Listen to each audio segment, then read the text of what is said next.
Hello friends, എല്ലാവർക്കും family സ്റ്റാറിൻ്റെ പുതിയ ഒരു വീഡിയോയിലേക്ക് സ്വാഗതം. അപ്പോൾ ഇന്നത്തെ വീഡിയോ എന്താണെന്ന് വെച്ച് കഴിഞ്ഞാൽ രേണു സുധിയുടെ കഴിഞ്ഞ ഇടയ്ക്ക് വൈറലായിട്ടുള്ള ഒരു ഇൻ്റർവ്യൂ ഉണ്ടായിരുന്നു. അപ്പോൾ ഇന്ന് നമ്മൾ രേണു സുധിനെ കുറിച്ചല്ല സംസാരിക്കാൻ പോകുന്നത്. രേണു സുധിനെ ഇൻ്റർവ്യൂ എടുത്ത ആങ്കറിനെ കുറിച്ചാണ് നമ്മൾ സംസാരിക്കാൻ പോകുന്നത്. ശാരിക എന്നാണ് ആങ്കറിൻ്റെ പേര്. മൈൽ സ്റ്റോൺ മേക്കേഴ്സ് എന്നാണ് അവരുടെ ചാനലിൻ്റെ നെയിം എന്ന് തോന്നുന്നു.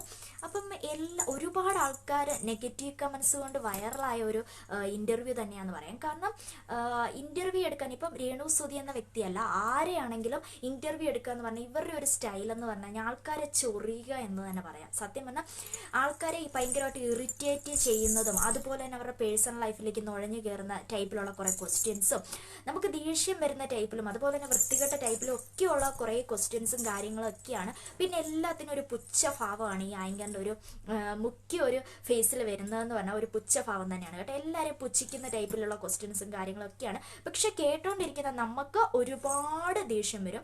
അത് കാരണം നെഗറ്റീവ് കമൻസ് കൊണ്ട് നിറഞ്ഞ ഒരു ഇൻ്റർവ്യൂ ആണ്. അപ്പോൾ ഇതിനെക്കുറിച്ച് കുറച്ച് സംസാരിക്കാമെന്ന് വെച്ചു. അപ്പം നമുക്ക് അത്രയ്ക്ക് ഇറിറ്റേഷൻ ഉണ്ടാക്കുന്നുണ്ടെങ്കിൽ ആ ഇൻ്റർവ്യൂ എടുക്കുന്ന ആൾക്ക് എത്ര ഇറിറ്റേഷൻ ഉണ്ടാക്കുക. അപ്പോൾ ആ വീഡിയോ കണ്ടപ്പോൾ നമുക്ക് മനസ്സിലായി രേണു സുധി നല്ല രീതിയിൽ പ്രതികരിക്കുന്നുണ്ട്. അപ്പം നമ്മളെല്ലാം രേണു സുധിയുടെ ഭാഗം നിന്ന് സംസാരിക്കുകയൊക്കെ ചെയ്തു. സത്യം പറഞ്ഞു കഴിഞ്ഞാൽ നമ്മൾ പ്രേക്ഷകർ പൊട്ടന്മാരാക്കുകയാണോ ഇവർ ചെയ്യുന്നത്, നമുക്കൊന്ന് അറിയണ്ടേ. അപ്പോൾ ഫസ്റ്റിലെ തന്നെ നമുക്ക് രേണു സുധിയുടെ ഈ ഇൻ്റർവ്യൂവിൻ്റെ കുറച്ച് ക്ലിപ്സ് ഒന്ന് കണ്ടിട്ട് വരാം. അപ്പോൾ ആദ്യം തന്നെ നമ്മുടെ ചാനൽ മറക്കാതെ സബ്സ്ക്രൈബ് ചെയ്യണം, ലൈക്ക് ചെയ്യണം, അതുപോലെ തന്നെ വീഡിയോസ് കഴിവതും ഷെയർ ചെയ്യണം. പിന്നെ നിങ്ങളുടെ അഭിപ്രായങ്ങളൊക്കെ കമന്റായിട്ട് ഇടാൻ മറന്നു പോകരുത്. അപ്പൊ നമുക്ക് ആദ്യമേ വീഡിയോ ഒന്ന് കണ്ടിട്ട് വരാം. സൂചിച്ചാണ്ട് എന്തിനാ അപമാനിക്കണം? മരിച്ചുപോയ സൂചിച്ചാണ്ട് എന്തിനാ? സൂചിച്ചാണ്ട് ജീവിച്ചിട്ടുണ്ടായിരുന്നെങ്കിൽ നാട് വിട്ട് തങ്ങൾ ഡൈവോഴ്സ് ചെയ്ത് കളയത്തില്ലായിരുന്നു. ഒരിക്കലും ഇല്ല. സൂചിച്ചാണ്ട് എനിക്കറിയാം.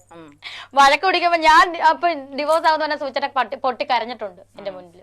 ആ സൂചിച്ചാണ്ട് എനിക്കറിയാം. പിന്നെ എങ്ങനെ സൂചിച്ചാണ്ട് ഡിവോഴ്സ് ആയാലും തുറന്നു പറയത്തില്ല. ഇതൊക്കെ താങ്കൾ പറയുന്നതല്ലേ. അതിപ്പോ സൂചിച്ചാണ്ട് മരിച്ചു പോയില്ല. സൂചിച്ചാണ്ട് കൊണ്ടുവരാൻ പറ്റത്തില്ലല്ലോ.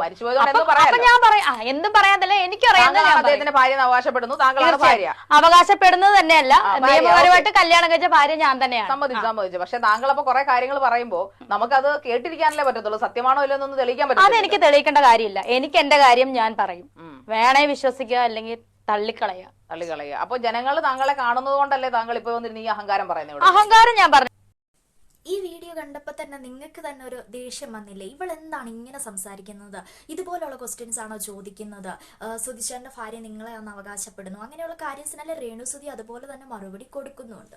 പക്ഷെ ഇതൊന്നും അല്ല ടെസ്റ്റ് കേട്ടോ. പക്ഷെ നമ്മൾ ഇതെല്ലാം കണ്ടിട്ട് നമ്മൾ എന്താണ് ചെയ്യുന്നത്? ഒരുപാട് നെഗറ്റീവ് കമന്റ്സ്, രേണു സുധിയുടെ പക്ഷമൊക്കെ നിന്നിട്ട് പുള്ളിക്കാരത്തിന് ഒരുപാട് നെഗറ്റീവ് കമന്റ്സും കാര്യങ്ങളും ഒക്കെ നമ്മൾ സംസാരിക്കുന്നുണ്ട്. പക്ഷേ സത്യത്തിൽ ഇവരെല്ലാവരും കൂടി നമ്മളെ പ്രേക്ഷകരെ പൊട്ടന്മാരാക്കുകയാണ് ചെയ്യുന്നത്. ഈ ഇൻ്റർവ്യൂസിൻ്റെ എല്ലാം മെയിൻ ഒരു പണി ഇത് തന്നെയാണ്.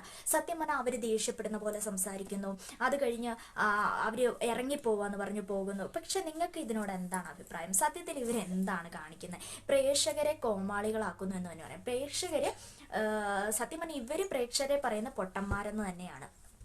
കാരണം അവരോട്ടന്നെ നമ്മൾ ഉടനെ അതിനെതിരെ ഇവക്ക് ഇങ്ങനെ തന്നെ വേണം, രേണു സുധിക്ക് പ്രതികരിച്ചത് നന്നായി ഒക്കെയെന്ന്. പക്ഷേ ഈ വീഡിയോ ഭയങ്കരമായിട്ട് വൈറലായപ്പോൾ ഈ ആങ്കർ ശാരികയ്ക്കെതിരെ ഒരുപാട് നെഗറ്റീവ് കമൻസ് വന്നിട്ടുണ്ട്. ആ പെണ്ണിന് ജീവിക്കാൻ അനുവദിച്ചൂടെ, അതുപോലെ തന്നെ ഇങ്ങനെയാണോ നിങ്ങളൊരു ഇൻ്റർവ്യൂ എടുക്കുന്നത്, അങ്ങനെ ഒരുപാട് നെഗറ്റീവ് കമൻസ് വന്നിട്ടുണ്ട്.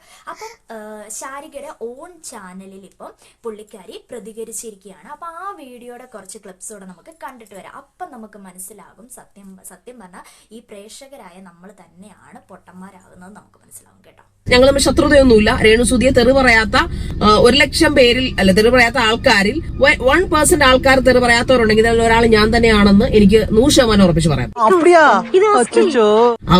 അവരുടെ പൂർണ്ണ അനുമതിയോടുകൂടിയാണ് അതിൽ ചോദിച്ചിരിക്കുന്ന ഓരോ ക്വസ്റ്റ്യൻസും ഞാൻ അവരോട് ചോദിച്ചിരിക്കുന്ന രീതി അവർ പ്രത്യേകം പറഞ്ഞു. അരഗന്റ് ആയിട്ട് തന്നെ ചോദിക്കണം. ചുമ്മാ വെറുതെ ഇങ്ങനെ പേടിച്ച് വിറച്ച് കൊഞ്ചിക്കൊടഞ്ഞ് ചോദിക്കുന്നതിന് താല്പര്യമില്ല. ഞാൻ ആയതുകൊണ്ടാണ്, ഈ ഒരു ഷോ ഹോട്ട് സീറ്റ് ആയതുകൊണ്ട് മാത്രമാണ് രേണുസുധി മൈൽ സ്റ്റോണിലേക്ക് വന്നതെന്ന് അവരുടെ അണിയറ പ്രവർത്തകരോട്, അതായത് പ്രൊഡക്ഷൻ ടീമിനോടും മറ്റു ടീമുകളോടും, ഇതിനാരാണോ ഇത് നടത്തുന്ന അധികാരികൾ അവരോട് രേണുസുധി അറിയിച്ചു. അപ്പോൾ പുള്ളിക്കാരത്തിയുടെ എക്സ്പ്ലനേഷൻ വീഡിയോ കണ്ടപ്പോൾ നിങ്ങൾക്ക് എന്ത് തോന്നി? സത്യം പറഞ്ഞു കഴിഞ്ഞാൽ ഈ ഇൻ്റർവ്യൂവിൻ്റെ എല്ലാം പിറകിലുള്ള സത്യം അതാണ്. പുള്ളിക്കാരി വ്യക്തമായിട്ട് പറയുന്നുണ്ട് രേണു സുധി എന്ന ആളോട് എന്തൊക്കെ ക്വസ്റ്റ്യൻസ് ആണ് ചോദിക്കുന്നത്, അതിനെങ്ങനെയാണ് മറുപടി പറയേണ്ടത്.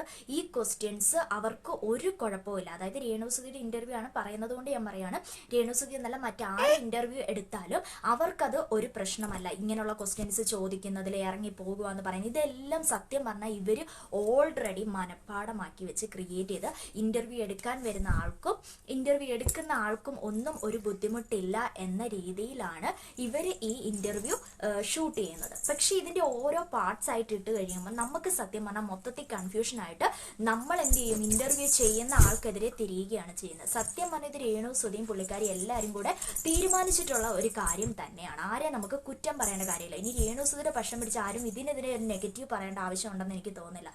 കാരണം ഇത് രേണു സുധിയും കൂടെ അറിഞ്ഞു വെച്ചുകൊണ്ട് തന്നെയാണ് ഇവർ ഈ ക്വസ്റ്റ്യൻസ് എല്ലാം ചോദിക്കുന്നത്. രേണു സുധി അതിൻ്റെ അകത്ത് പ്രത്യേകം പറയുന്നുണ്ട്, പഴങ്കഞ്ഞി പരുവത്തിലിരുന്ന് ക്വസ്റ്റ്യൻസ് ചോദിക്കരുത്, ആ രീതിയിൽ തന്നെ ചോദിക്കണം എന്നെല്ലാം പറയുന്നുണ്ട്. അവർ നല്ല കൂട്ടാണ് എന്ന കാര്യമൊക്കെ അതിൻ്റെ അകത്ത് വീഡിയോസിൽ ഫുള്ള് കണ്ടു കഴിഞ്ഞാൽ നമുക്ക് മനസ്സിലാകും. അതുപോലെ തന്നെ ആ വീഡിയോയുടെ ഒരു ക്യാപ്ഷൻ എന്ന് പറയുന്നത് ഒന്നും അറിയാത്ത പൊട്ടന്മാർക്ക് വേണ്ടി എന്നുള്ള രീതിയിലാണ് ആ വീഡിയോ ചെയ്തിരിക്കുന്നത് പോലും പുള്ളിക്കാരി. കാരണം പ്രേക്ഷകരെ അവർ നിലപാടില്ലാത്ത ആൾക്കാരെന്നും പ്രേക്ഷകരെ പൊട്ടന്മാരെന്നും ഒക്കെ പറയുകയാണ്. കാരണം എന്താണ് പൊട്ടന്മാരെന്ന അവർ പറയുകയെന്നല്ല, സത്യത്തിൽ അവരാക്കുന്നത് അത് തന്നെ. കാരണം നമ്മൾ പ്രേക്ഷകരൊന്നും ചിന്തിക്കാതെ നെഗറ്റീവ് കമന്റ്, സത്യം പറഞ്ഞാൽ രേണു സുധി എന്ന വ്യക്തി കൂടി അറിഞ്ഞുകൊണ്ടാണ് ഈ ക്വസ്റ്റ്യൻസും കാര്യങ്ങളും എല്ലാം ചോദിക്കുന്നത്. അല്ലാതെ പുള്ളിക്കാരി അറിയാതെ ഇവരെല്ലാവരും അറിഞ്ഞുകൊണ്ട് റീച്ചിന് വേണ്ടി തന്നെയാണ് ഇങ്ങനൊരു ഇന്റർവ്യൂ ചെയ്യുന്നതും വീഡിയോ ചെയ്ത് പോസ്റ്റ് ചെയ്യുന്നതും ഒക്കെ. ഇവരെല്ലാവരും കൂടെ അറിഞ്ഞു വേണ്ടി ഒരു റീച്ചിന് വേണ്ടി തന്നെയാണ് ഇത് ചെയ്യുന്നത്. സത്യം പറഞ്ഞാൽ ഇതിനെതിരെ നെഗറ്റീവ് കമന്റ്സ് ഇടാൻ, ആ പുള്ളിക്കാരത്തിനെ മോശം ചെയ്യുന്ന രീതിയിലുള്ള കമന്റ്സ് ഇടാതിരിക്കുക. കാരണം രേണു സുധി എന്ന വ്യക്തി അറിയാതെ ഒന്നുമല്ല അവർ ഈ ക്വസ്റ്റ്യൻസ് എല്ലാം ചോദിക്കുന്നത്. ഞാൻ നെഗറ്റീവ് അല്ല പറയുന്നത്, ഇവര് ഒത്തുചേർന്ന് തീരുമാനിച്ചുകൊണ്ട് തന്നെയാണ് ഇതുപോലെ ഇന്റർവ്യൂ എടുക്കുന്നതുമെല്ലാം. അപ്പൊ ആരെയും നമ്മൾ അതിൻ്റെ അകത്ത് നെഗറ്റീവ് പറയേണ്ട ആവശ്യമില്ല എന്നേ ഞാൻ പറഞ്ഞുള്ളൂ. അതുപോലെ തന്നെ പുള്ളിക്കാരത്തി പറയുന്നുണ്ട് പ്രേക്ഷകർ നിലപാടില്ലാത്ത ആൾക്കാരാണ്. പക്ഷെ പുള്ളിക്കാരി നിലപാടുള്ള ആളാണോ? നമുക്കൊന്ന് നോക്കിയിട്ട് വരാമല്ലോ. ഒരു വീഡിയോയും കൂടെ കണ്ടിട്ട് വരാം കേട്ടോ. ഒന്ന് നോക്കിയാൽ കൊള്ളായിരിക്കും. കാരണം കുറച്ച് ക്വസ്റ്റ്യൻസ് പ്രിപ്പയർ ചെയ്ത് എന്ത് വൃത്തികേടുകളും ചോദിക്കാമെന്ന ലെവലിലേക്ക് ഓൺലൈൻ മീഡിയ തരംതാണ് പോകുന്നത്. അല്ലെ തന്നെ കുറേയധികം പേരുദോഷങ്ങളുള്ള ഓൺലൈൻ മീഡിയയ്ക്ക്. അപ്പോൾ ഈ വീഡിയോ പുള്ളിക്കാരത്തി തന്നെ നേരത്തെ അപ്ലോഡ് ചെയ്ത, അപ്പൊ പ്രേക്ഷകർക്ക് നിലപാടില്ല എന്ന് പറയുന്ന പുള്ളിക്കാരത്തിയുടെ നിലപാട് നിങ്ങൾക്ക് ഇപ്പൊ തന്നെ മനസ്സിലായല്ലോ. പുള്ളിക്കാരി പറയുന്ന എന്ത് ക്വസ്റ്റ്യനും ചോദിച്ചാൽ ഓൺലൈനിൽ റീച്ച് കിട്ടുന്ന രീതിയിൽ വീഡിയോ ചെയ്യരുത് എന്നാണ് വലിയ ഇതായിട്ടിരുന്ന് പറയുന്നത്. അപ്പൊ പുള്ളിക്കാരത്തി ഇപ്പൊ എന്താണ് ചെയ്തു വെച്ചിരിക്കുന്നത്? അപ്പൊ ആർക്കാണ് നിലപാടില്ലാത്തതെന്ന് നമുക്ക് എല്ലാവർക്കും ഇപ്പൊ മനസ്സിലായിട്ടുണ്ടല്ലോ.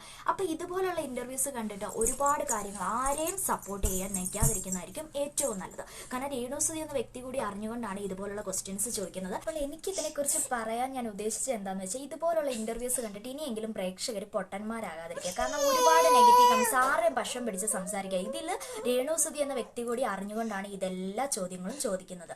അവർക്ക് രണ്ടാൾക്കാർക്കും റീച്ച് ആകാൻ വേണ്ടിയാണ് സത്യത്തിൽ ഇതുപോലുള്ള ഇന്റർവ്യൂയും കാര്യം ചെയ്യുന്നത്. നമുക്ക് നിലപാടില്ലാത്തവരാന്ന് പറഞ്ഞ രീതിയിൽ നമ്മളെ കേൾപ്പിക്കാതിരിക്കുക, അതാണ് എനിക്ക് പറയാനുള്ളത്. അപ്പൊ ഇതുപോലുള്ള ഇന്റർവ്യൂസ് ഒക്കെ ആ രീതിയിൽ എടുക്കുക, അത്രേ ഉള്ളൂ. അല്ലാതെ ആരുടെയും പക്ഷം പറയാൻ പോകാതിരിക്കുന്നതായിരിക്കും ബെറ്റർ.